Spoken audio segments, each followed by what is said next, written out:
Meus amigos, boa noite a todos. Podem me ouvir? Então, eu cumprimento a todos presentes aqui no Salão Allan Kardec, bem como aqueles que nos acompanham pela rede mundial de computadores e possam vir acessar este conteúdo a posteriori.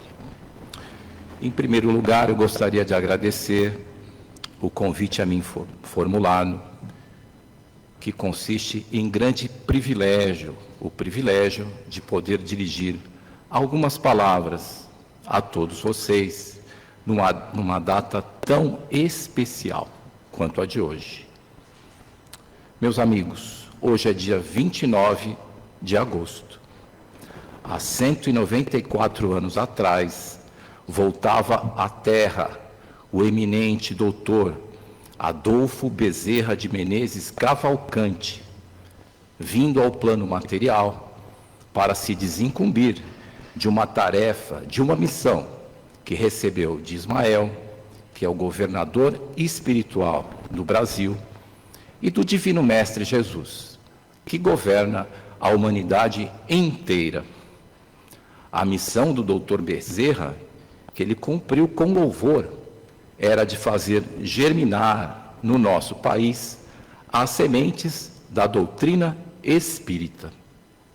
O doutor Bezerra de Menezes assumiu a presidência da Federação Espírita Brasileira no dia 3 de agosto de 1895. E já no dia 17 daquele mês, transformou as reuniões da FEB, que antes da sua chegada eram todas privadas. Foi por sugestão do doutor Bezerra de Menezes que se adotou um novo formato. Ele propôs que alguém fizesse uma breve explanação de um tema do Livro dos Espíritos, ou do Evangelho segundo o Espiritismo. Depois haveria aplicação dos passes magnéticos. Por fim, a distribuição da água fluidificada e a reunião estaria encerrada. Vocês conhecem alguma reunião neste formato? Nesta casa, no Núcleo Assistencial Espírita Paz e Amor em Jesus, são realizadas reuniões nesses moldes 17 vezes por semana. Assim, todos nós, espíritas, somos devedores do doutor Bezerra de Menezes, a quem eu rendo as minhas homenagens. Meus amigos, no Evangelho segundo o Espiritismo, a terceira obra da codificação de Allan Kardec, em seu capítulo 16, no item 8, o nosso codificador trata de um tema muito candente: a desigualdade das riquezas.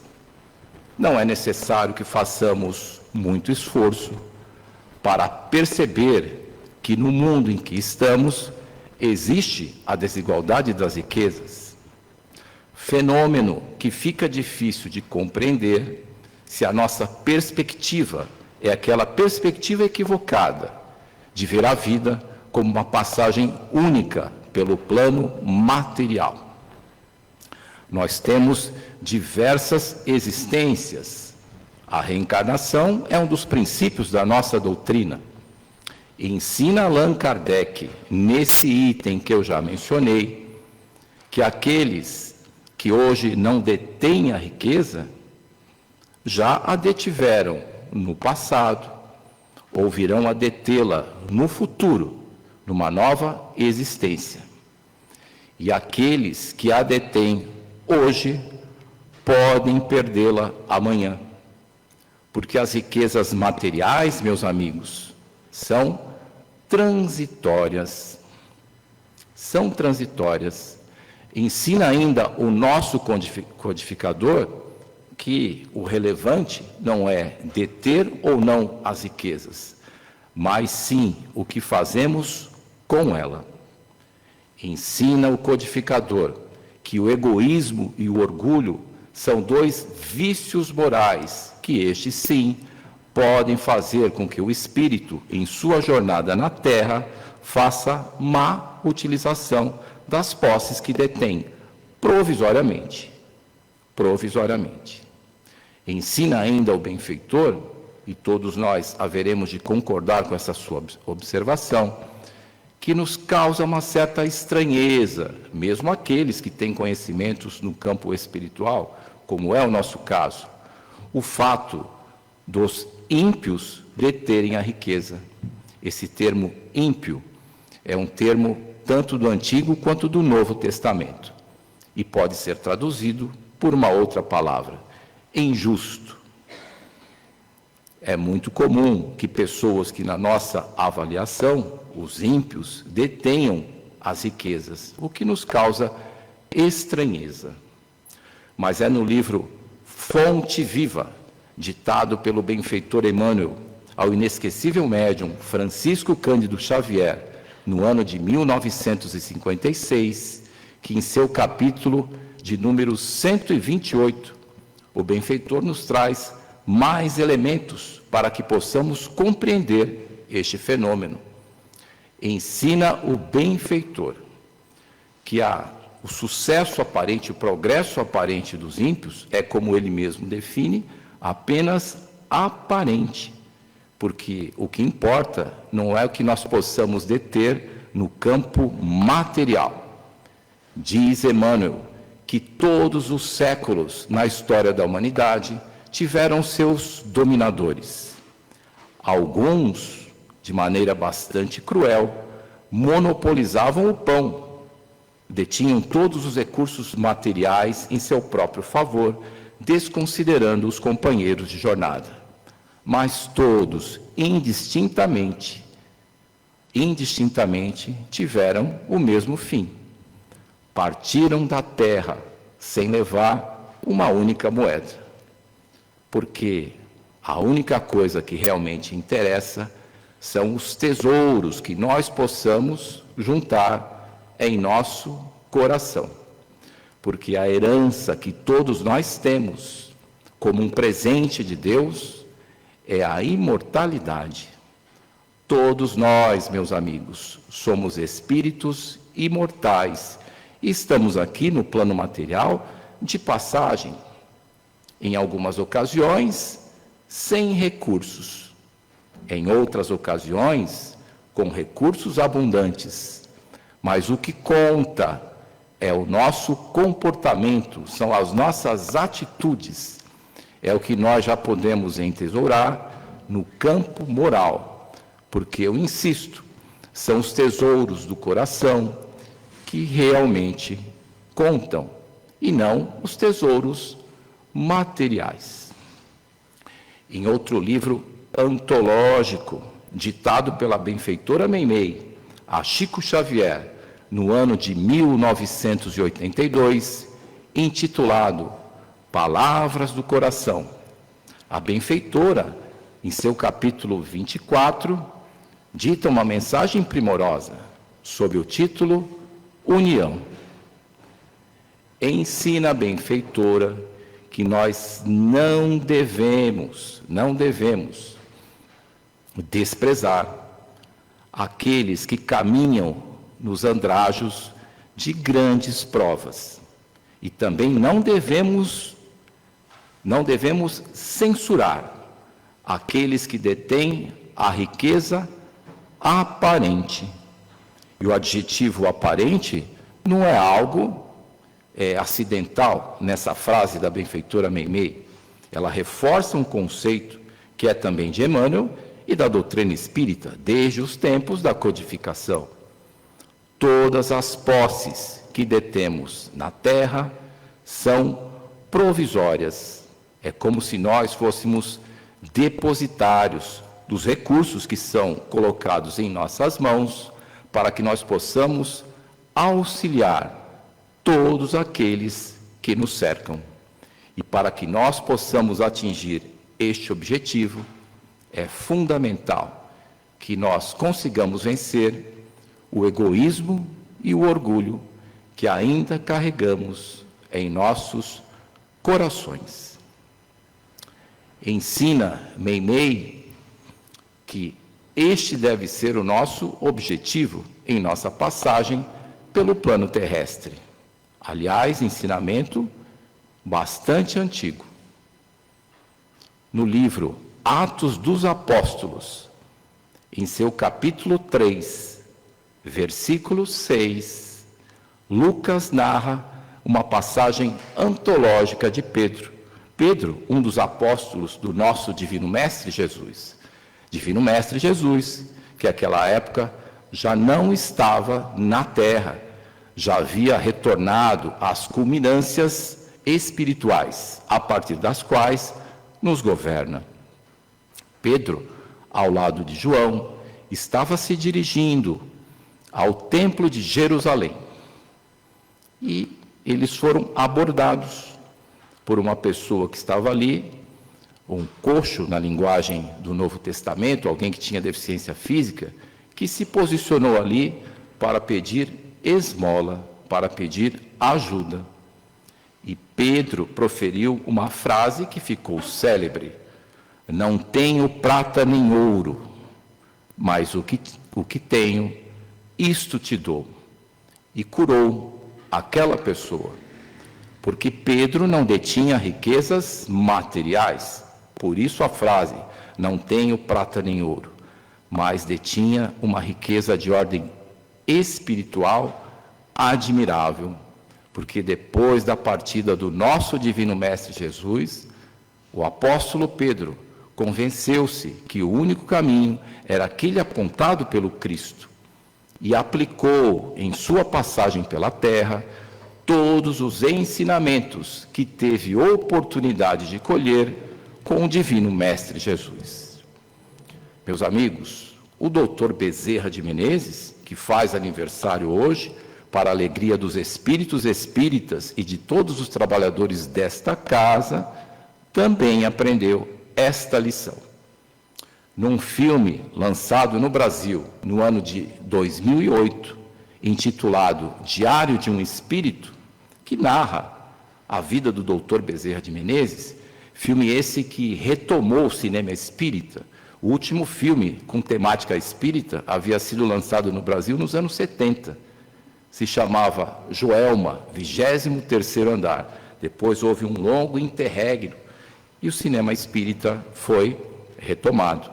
Mas nesse filme que eu citei para vocês, tem uma passagem primorosa, passagem real. O doutor Bezerra de Menezes estava em seu consultório.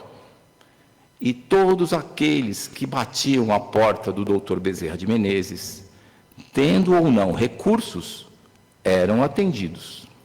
Por isso que mesmo antes dele se converter ao espiritismo, ele era conhecido no Rio de Janeiro como o médico dos pobres, porque na visão do Dr. Bezerra de Menezes, a medicina é um sacerdócio.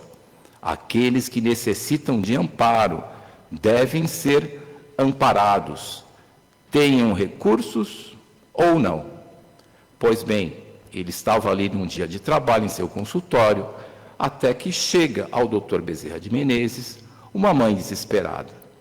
O Dr. Bezerra examina a criança e diz: esse problema é de fácil solução. Está aqui o remédio que a senhora deve comprar, é só tomar o remédio direitinho, que a criança vai se restabelecer. E a mãe, desesperada, diz ao Dr. Bezerra de Menezes: Dr. Bezerra, então não haverá cura. Eu não tenho condições de comprar esse remédio. A gente não tem condições nem de comprar comida. O doutor Bezerra de Menezes revista os bolsos em busca de uma moeda, mas a última moeda que ele detinha foi dada para o paciente anterior. Com certa aflição, ele leva a mão ao rosto e percebe em um dos seus dedos o anel da formatura como médico. Até alguns anos atrás era muito comum que aqueles que se formavam utilizassem um anel de formatura, não é verdade? No século XIX, essa prática era ainda mais disseminada. E o doutor Bezerra de Menezes tira do seu dedo um anel de esmeralda, entrega para esta mãe, aflita, e diz: entregue este anel na farmácia, eles vão lhe dar o remédio, mas vai sobrar troco. Com o que restar, compre os alimentos para sua casa. E assim se encerrava mais um dia de trabalho do médico dos pobres. Ele sai do consultório, percebe que está sem uma única moeda para que pudesse pagar o bonde. O bonde, na época do Dr. Bezerra de Menezes, ainda com tração animal, não é verdade? E volta para sua casa, vencendo grande distância, a pé. Esse era o nosso doutor Bezerra de Menezes, que aprendeu a lição de Pedro: não tenho prata nem ouro, mas o que tenho, isto te dou. E nós, gratos ao doutor Bezerra de Menezes, por tudo que fez, prestamos esta homenagem. Esta homenagem àquele que na terra foi o médico dos pobres e hoje é o médico do espaço e vem trazendo os lenitivos para as dores do corpo e para as dores da alma. Lenitivos que todos nós viemos buscar na noite de hoje, não é verdade? E todos nós, creio que expresso aqui um pensamento comum, somos sim gratos ao doutor Bezerra de Menezes, que é um dos patronos desta casa, o Núcleo Assistencial Espírita Paz e Amor em Jesus. E eu insisto, os trabalhadores do plano espiritual, no dia de hoje, estão em festa, porque hoje é aniversário do doutor Bezerra de Menezes. E nós vamos homenageá-lo com o texto que é da autoria do próprio doutor Bezerra de Menezes, porque eu tenho em mãos um livro que, se por um lado é pequeno, é de grande profundidade. Um livro ditado a Chico Xavier, o livro que se chama Apelos Cristãos, lançado pela União Espírita Mineira no ano de 1986. E uma das mensagens leva como título Aos Aniversariantes. Diz o doutor Bezerra: seja o amor nosso caminho, resplendente de fé, com as bênçãos divinas em todos os lances de nossa jornada. Nesta hora de recordação e carinho, com outros amigos espirituais, nos associamos aos votos de plena felicidade que lhes desejamos, para a execução de nossas tarefas com Jesus, hoje e sempre. Meus amigos, que todos nós possamos nos inspirar nas lições do doutor Bezerra de Menezes, que todos nós possamos buscar no conhecimento da doutrina espírita aquela força que instale em nossos corações o bom ânimo, que todos nós sigamos em nossa caminhada, independentemente, da nossa condição material, porque ensina a doutrina espírita que a providência divina jamais abandona qualquer de seus filhos. E neste momento em que nós caminhamos aqui para o encerramento desta breve exposição, eu agradeço imensamente a generosa atenção de todos vocês. Eu peço a Jesus que possa conceder paz e amor a todos os corações. Meus amigos, boa noite a todos e até uma próxima oportunidade.